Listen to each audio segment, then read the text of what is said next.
The heart is a powerful muscular pump that circulates blood throughout our body.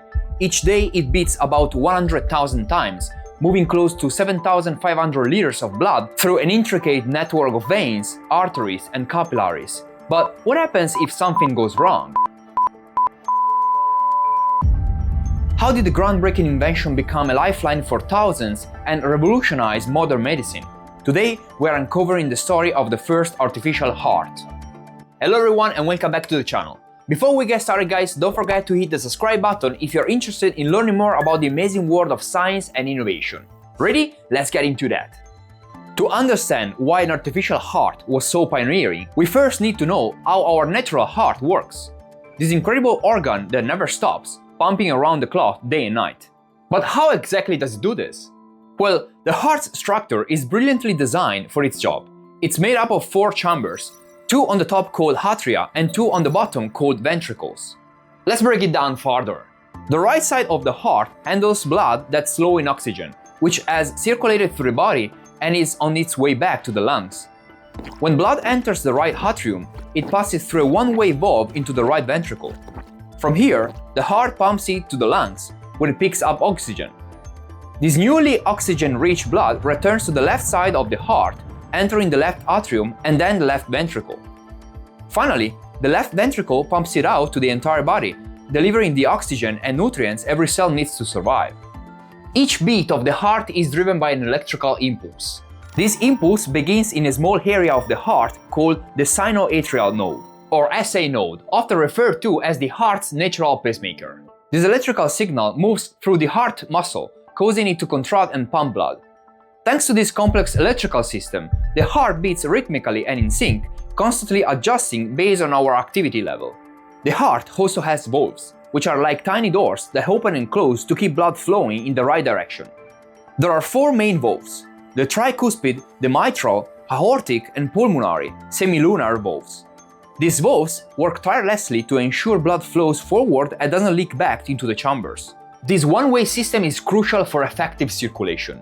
But here is the thing, the heart is incredibly resilient, yet it can also be vulnerable. Disease, aging, or even certain infections can weaken the heart over time.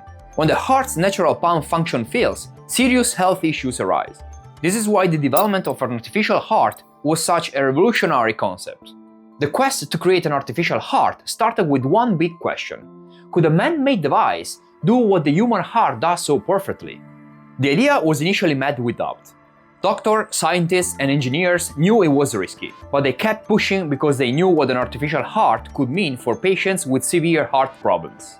Fast forward to 1969, a doctor named Denton Cooley, along with his team at the Texas Heart Institute, performed the first successful artificial heart transplant on a human. The artificial heart they used was called the Liotta Cooley heart, named after its inventors, Dr. Domingo Liotta and Dr. Denton Cooley. The Liotta Cooley heart was a temporary solution designed to keep patients alive while they waited for a real heart transplant. In fact, it kept the patient, Askell Karp, alive for almost 3 days before he received a donor heart. Although he sadly passed away a few days later, the surgery proved that an artificial heart could keep a person alive. This was a huge step in medical history. But how do artificial hearts work? They are designed to mimic the pumping action of a real heart, using advanced technology to keep blood flowing. Most artificial hearts today are powered by small, durable pumps that push blood from chamber to chamber, similar to how natural heart muscles contract. These pumps are often battery-operated and connect to external power sources through a small port on the patient's body. Sensors in the device monitor blood flow and adjust the pump speed based on the body's needs, allowing the heart to respond to different levels of activity. Some even use biocompatible materials, making the technology not only life-saving, but also more reliable and adaptable to each patient. Since then, technology has advanced a lot. Today's artificial hearts are more sophisticated, safer, and designed to last longer. One of the most famous designs is the Jarvik 7, created by Dr. Robert Jarvik. Unlike the Liotta Cooley heart, the Jarvik 7 was intended to be a longer-term solution.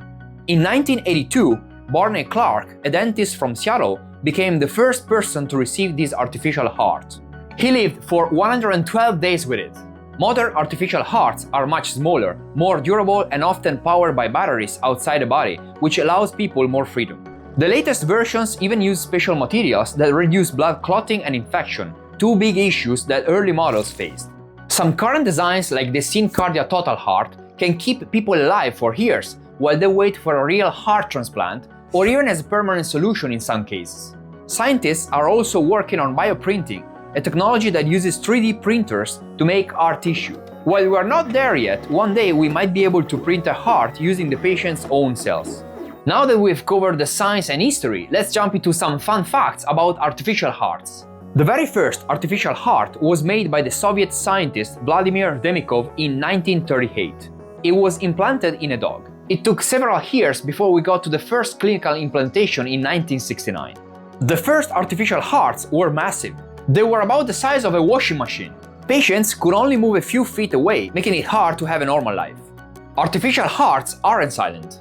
Some models actually make a faint clicking or humming sound, which some patients say is comforting because it reminds them it's still working. In 2015, a French company called Karma created a biocompatible artificial heart that tries to mimic the natural beat of the human heart. This heart even adapts to the patient's physical activity level, beating faster during exercise, just like a real heart. There are currently some patients that live with a complete artificial heart as a permanent replacement. This shows how much technology has evolved and how far we've come since the early models. Artificial hearts have come a long way since Dr. Cooley first used one back in 1969. They've saved countless lives and are constantly being improved. With advancements in technology, who knows, maybe in the future we'll see hearts that can self-repair, or even fully synthetic hearts grown from scratch. Thanks for watching. If you found this video interesting, don't forget to like, share and subscribe to the channel. Leave a comment below if you have any questions or if there is any other topic you'd love to learn about. See you in the next one.